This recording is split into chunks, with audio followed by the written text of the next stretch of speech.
Thank you, Sunil. And let's give Sunil a round of applause because it's pretty incredible.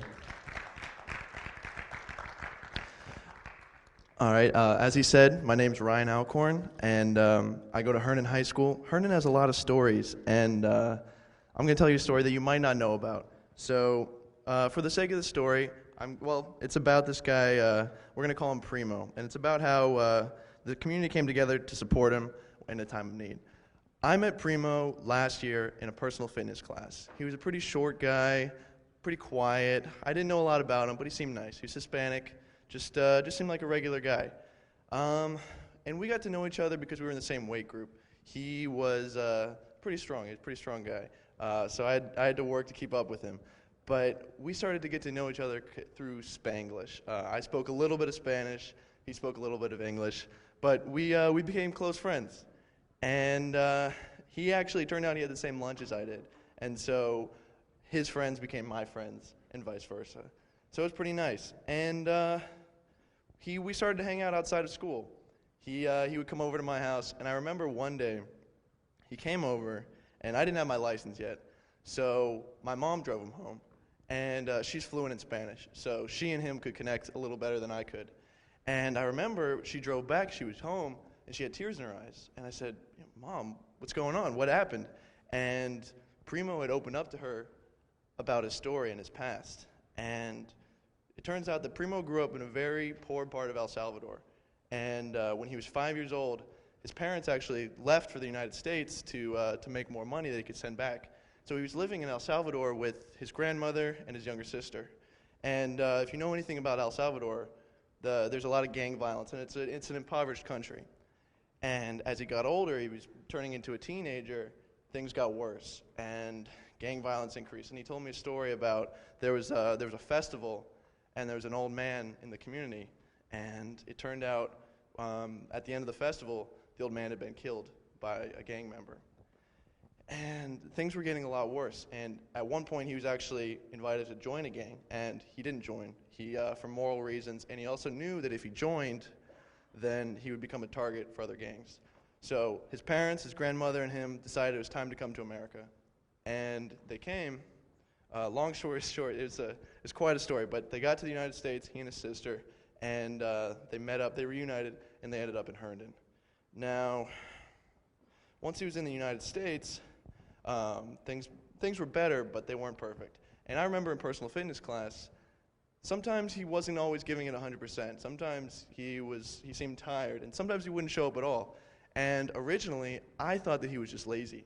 As you know, this guy doesn't seem to work too hard. Whatever, okay. Sometimes I would kind of get on him for it. But then I found out Primo was working 3 jobs. And I know a lot of us here actually do have jobs, but he was doing manual labor. He was doing landscaping, roofing, and he was working his butt off. And I said, Primo, why are you doing this? And he told me, I have to support my family. My dad and I, we have to feed my mother and my sisters. And that really shook me. I was like, wow, okay, this guy actually, he's doing something for his family. That's impressive. And he also told me that his grandmother back in El Salvador was sick. And he was, most of his money that he made was actually going to her. So the money that he had was going to food, his family, and his grandmother. So I was pretty impressed by that. And so let's flash forward about 6 months. So he and I become good friends. My friends are his friends. A lot of people here tonight actually know him pretty well. And let's see. So it was December. It was December of this last year, so this winter. And I hadn't seen him in a few weeks. And I was a little bit worried because I usually see him every day at lunch. And I texted him. I said, Primo, what's going on, man? Are you okay? And he's like, oh, I've been a little sick. I've come down with pneumonia when I was working, and because he works outside. And I said, oh, man, I'm sorry. Is there anything we can do? Brought him a few Gatorades. He seemed okay. He was getting better. But I didn't see him for another week. And then we had plans. He was going to come to my house for dinner one night, and I pull up to his house, and he walks outside, but he's got his head down. He's looking really sad. He's looking sick. And I say, Primo, are you okay? Are you sick? He's like, no, I've just got some terrible news. And he hands me this piece of paper, and it's a bill. He'd gone to the hospital, and this going to the hospital for someone without insurance, Primo didn't have insurance, is a nightmare because he had been sick for 2 weeks. He came out with pneumonia, and he wasn't getting any kind of treatment. And he even tried to come to school.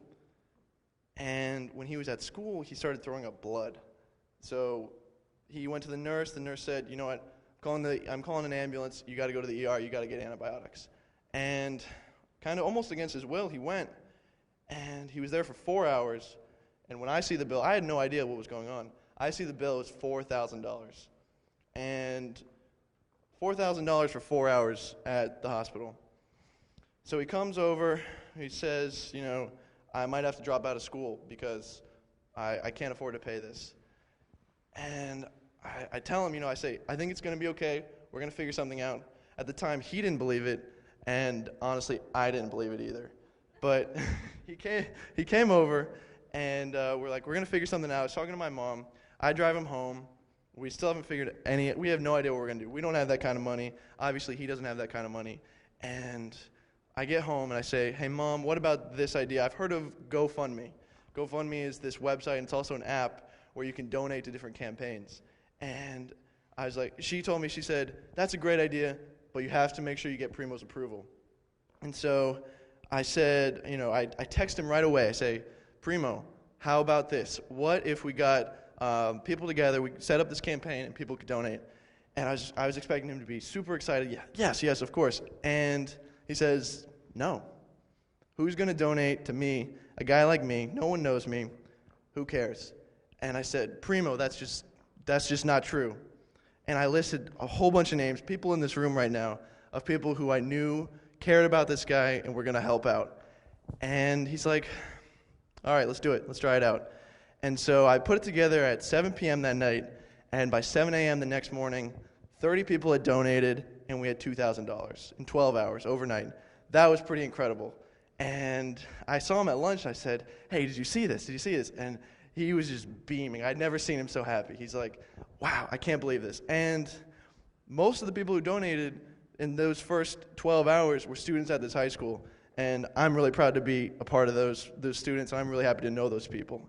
So thank you to those people who donated.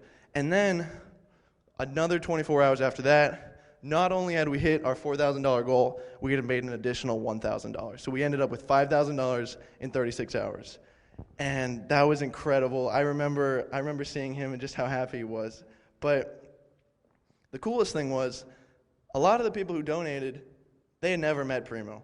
They were just people in this Herndon and Reston community who saw a guy in need. They read the story.